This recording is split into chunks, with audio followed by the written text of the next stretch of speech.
आज हम बात करेंगे प्राचीन भारत की एक ऐसी शानदार कहानी की जो सिर्फ राजा महाराजाओं की नहीं बल्कि लगातार होते बड़े बदलावों की कहानी है। तो आखिर वो कौन से बड़े मोड़ थे, वो कौन से टर्निंग पॉइंट्स थे जिन्होंने प्राचीन भारत को बनाया? चलिए इसी सवाल का जवाब ढूंढते हैं।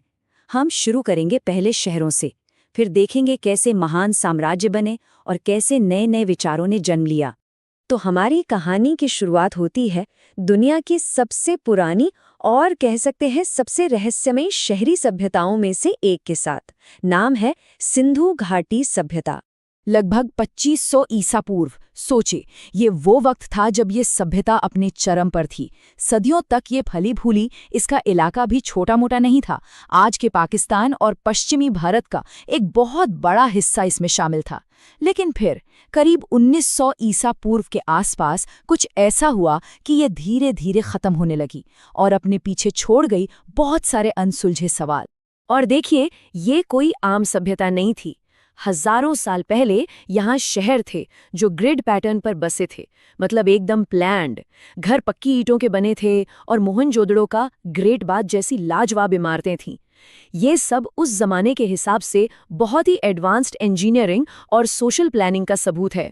और हाँ, इनका ट्रेड यानी व्यापार भी दूर दूर तक फैला हुआ था। लेकिन जैसा कि होता है, ये शहर हमेशा नहीं टिके। इनके गायब होने के बाद एक बिल्कुल नया दौर शुरू हुआ।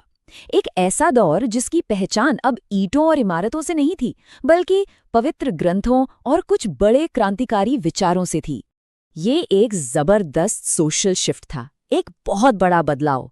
कहाँ सिंधु घाटी का शहरी और व्यापार पर टिका जीवन, और कहाँ अब ये नया वैदिक समाज जो पूरी तरह से देहाती और वेदों पर आधारित था। अब जिंदगी का केंद्र थे पवित्र भजन और बड़े बड़े अनुष्ठान।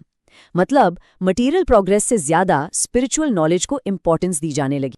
और विचारों के इसी मंथन से एक नई सोच ने जन्म लिया। सिद्धार्थ गौतम ने दुनिया को एक नया रास्ता दिखाया, दुख को खत्म करके ज्ञान पाने का रास्ता, जिसे हम आज बौद्ध धर्म के नाम से जानते हैं। और इस एक विचार ने आगे चलकर पूरे एशिया की शक्ल बदल दी। और करीब करीब उसी दौर में महावीर ने जैन धर्म का प्रचार किया। इसका मूल सिद्धांत था अहिंसा, यानी किसी भी जीवित प्राणी को कोई नुकसान न पहुंचाना। तो देखिए, बौद्ध धर्म और जैन धर्म, इन दोनों ही दर्शनों ने उस समय की जो वैदिक परंपराएं थी उन्हें एक नई चुनौती दी, एक नई दिशा दी। तो एक तरफ तो विचारों की ये क्रांति चल रही थी और दूसरी तरफ भारत का राजनीतिक नक्शा भी बदल रहा था। जो छोटे छोटे बिखरे हुए राज्य थे वो अब एक होने वाले थे और बनने वाला था भारत का पहला महान साम्राज्य। और ये काम किया चंद्रगुप्त मौर्य ने। ये कोई छोटी मोटी बात नहीं थी। इतिहास में पहली बार किसी ने इस विशाल उपमहाद्वीप के इतने बड़े हिस्से को एक झंडे के नीचे लाना शुरू किया। और यहीं से पड़ी मौर्य साम्राज्य की नींव। 1,00,000। ये सिर्फ एक नंबर नहीं है, ये उन लोगों की अंदाजन संख्या है जो कलिंग के युद्ध में मारे गए थे। ये युद्ध लड़ा था चंद्रगुप्त के पोते सम्राट अशोक ने, और इस जंग में जीत तो मिली, लेकिन उस जीत ने अशोक को अंदर तक हिला कर रख दिया। उस भयानक खून खराबी ने अशोक को पूरी तरह से बदल दिया। उनका दिल पिघल गया।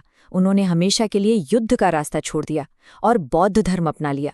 अब उन्होंने फैसला किया कि वो अपना शासन धर्म के रास्ते पर चलाएंगे, मतलब शांति, नैतिकता और अपनी प्रजा की भलाई के रास्ते पर। और अशोक के इस बदलाव का असर सिर्फ उन तक ही सीमित नहीं रहा। इसका असर पूरे उपमहाद्वीप पर और यहाँ तक कि उसके बाहर भी पड़ा। उन्होंने बौद्ध धर्म को पूरे एशिया में फैलाया, हजारों की तादाद में स्तूप और स्तंभ बनवाए। उन्होंने एक मिसाल कायम की कि एक विशाल साम्राज्य पर तलवार से नहीं बल्कि शांति और धर्म से भी राज किया जा सकता है। अब कहानी में थोड़ा आगे बढ़ते हैं। अशोक के साम्राज्य के कई 100 साल बीत गए और भारत में एक बार फिर छोटे छोटे राज्य बन गए थे। लेकिन फिर एक नए राजवंश का उदय हुआ, एक ऐसा राजवंश जो भारत को उसके क्लासिकल गोल्डन एज यानी स्वर्ण युग में ले जाने वाला था। ये दौर था गुप्त साम्राज्य का।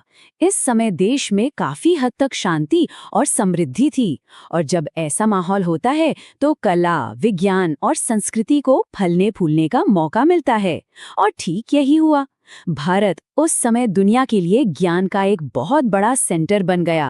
और इस दौर की उपलब्धियां तो बस कमाल की थीं। गणित में शून्य का कॉन्सेप्ट यही मजबूत हुआ। सोचिए, इसने तो पूरी दुनिया की मैथमेटिक्स ही बदल दी। एस्ट्रोनॉमी में बड़ी बड़ी खोजें हुई, कालिदास जैसे महान कवियों ने शानदार साहित्य लिखा, और मूर्तिकला तो अपने चरम पर थी। लेकिन इतिहास का यही नियम है, कोई भी महान साम्राज्य हमेशा के लिए नहीं रहता। तो ये स्वर्ण युग भी धीरे धीरे खत्म हो गया और भारत के इतिहास में एक और बदलाव का दौर शुरू हुआ। तो सवाल ये है कि ये स्वर्ण युग आखिर खत्म कैसे हुआ? खैर, इसकी कोई एक वजह नहीं थी। बाहर से हूणों जैसे आक्रमणकारियों का दबाव था, तो वहीं साम्राज्य के अंदर भी वाकाटक जैसे दूसरे राज्य और मालवा के यशोधर्मन जैसे ताकतवर स्थानीय शासक उभर रहे थे। इन सब वजहों ने मिलकर गुप्त साम्राज्य की केंद्रीय सत्ता को कमजोर कर दिया।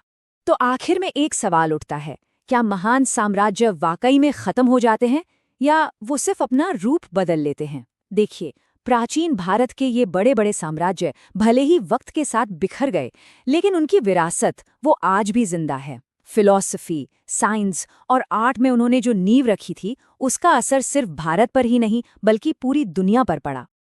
वीडियो पसंद आया तो वीडियो को लाइक करें, चैनल को सब्सक्राइब करें और कमेंट में आपकी राय लिखें। क्योंकि दोस्तों, जहां है क्लैरिटी वहीं है रास्ता नया।